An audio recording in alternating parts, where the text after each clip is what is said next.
Faites savoir et croire, ô âme chrétienne, qu'en choisissant de souffrir et de mourir pour vous, Jésus vous a dit, ô mon enfant, ô âme, que je vais racheter en répandant tout mon sang, en retour et en compensation pour mon amour. Je demande de n'oublier jamais combien je souffrirai pour votre amour. Je vous demande de vous rappeler souvent le martyre de mon très saint corps auquel je veux me soumettre. Rappelez-vous que pour vous arracher à la mort éternelle, je veux engager une terrible lutte avec la révulsion humaine contre la souffrance et la mort, et que je souffrirai le martyre et suerai le sang. Oh, souvenez-vous combien je vais payer pour vous, comment pour l'amour de vous, j'offrirai mon aimable face au crachat, à ceux qui m'arrachent cruellement la barbe, et à tous les coups.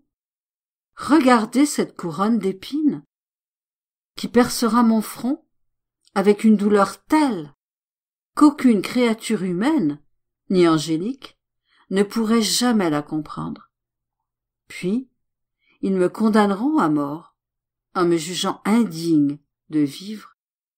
Ils me chargeront alors d'une très lourde croix. Adieu, mon enfant chéri, délice de mon cœur, non plus esclave, mais héritier de mon royaume. Adieu. D'autres plus atroces tourments m'attendent. Je serai horriblement étiré et cloué sur un tronc de croix. Durant 3 heures, je serai dans un tel martyre, privé de tout et abandonné de tous, y compris de mon Père. Mon âme et mon corps, si misérables et oppressés, que ces 3 heures me seront comme 3 siècles de souffrance. Je souffrirai tout pour l'amour de vous, mais ne soyez pas ingrats au point d'oublier ma souffrance et ma mort. J'accepterai de gravir la route douloureuse. J'accepterai de porter la croix. J'accepterai d'accueillir toutes les terribles souffrances qui m'attendent. Ma mort honteuse et très cruelle sera pour moi une lumière, pourvu que vous promettiez que vous n'oublierez pas ma souffrance et ma mort et l'amour infini avec lequel je les ai endurées pour vous. Ô âme, qu'auriez-vous alors répondu à votre Dieu, à votre divin et très aimant Sauveur?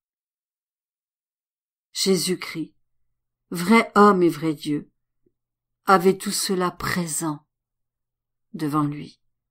Il voyait l'inexcusable froideur et l'indifférence de ceux qui jamais, sinon très rarement, ne méditent sur sa mort et sa sainte et très vénérable passion.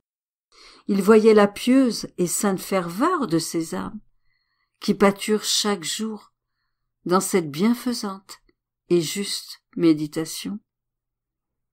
Il est monté au calvaire, le cœur lourd, à cause des premiers, et réconforté par la loyauté et l'amour des derniers. Qu'a-t-il vu de vous, mon lecteur? Êtes-vous l'esclave, racheté par tant de souffrances, qui oublie celui qui vous a racheté, et tout ce qu'il a souffert?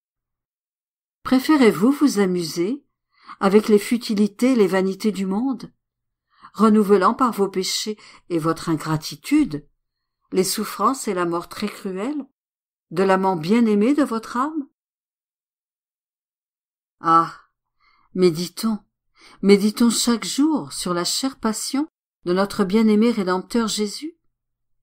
Ne nous lassons pas de méditer sur ce que Jésus-Christ ne s'est pas lassé d'endurer pour nous.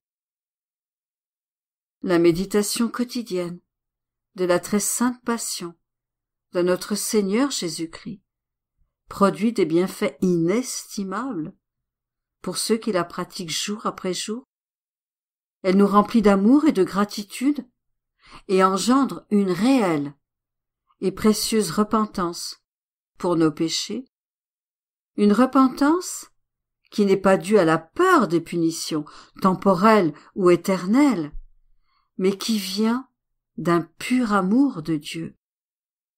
Elle nous détache des choses terrestres et nous détourne du péché, qui ne peut coexister avec cette sainte méditation. Elle mortifie nos passions sans violence et par l'amour. Elle purifie l'esprit, infuse connaissance et sagesse, éveille un grand désir de perfection, fortifie l'âme dans ses souffrances, la rend généreuse en sacrifice, augmente la grâce sanctifiante jour après jour et accélère une union parfaite avec Dieu. Ô homme, s'exclame saint Bonaventure, veux-tu continuer à grandir de vertu en vertu, de grâce en grâce?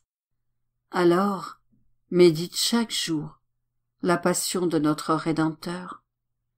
L'âme qui médite chaque jour et avec amour la passion de notre adorable Rédempteur, le très grand bien de notre cœur, médite, dirions-nous, en compagnie de Jésus souffrant. Jésus aide l'âme, la transporte, la remplit de regrets, la pénètre, l'illumine, l'enflamme et lui communique souvent le précieux don des larmes, un don qui forme une des 8 béatitudes sur cette terre, puisque notre Seigneur Jésus-Christ a dit « Heureux ceux qui pleurent ». Et, oh, combien d'âmes choisies qui méditent chaque jour sur les douloureuses scènes de la Passion, en sont finalement venues, de l'aridité et de l'indifférence, à être profondément émues, pleurant, criant et soupirant. Que le très grand bien nous accorde à nous aussi une si grande grâce et nous dote d'une sainte persévérance dans cette aimante méditation. Nous lisons que saint François d'Assise pleura tellement sur la passion de notre Seigneur qu'il en devint aveugle. Le prophète Zacharie a dit, voyant devant lui toutes les larmes que durant toute la chrétienté les âmes qui aiment Jésus-Christ verseraient sur ses souffrances, ils pleureront amèrement sur lui, comme on pleure amèrement sur un premier-né.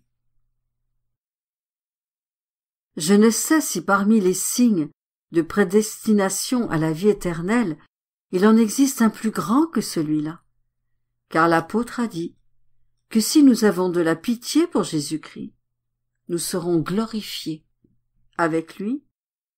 Si maintenant nous pleurons et participons à la souffrance, à la honte et à l'angoisse que Jésus-Christ a endurée pour nous, il est juste qu'un jour nous allions participer à sa joie et à son bonheur éternel.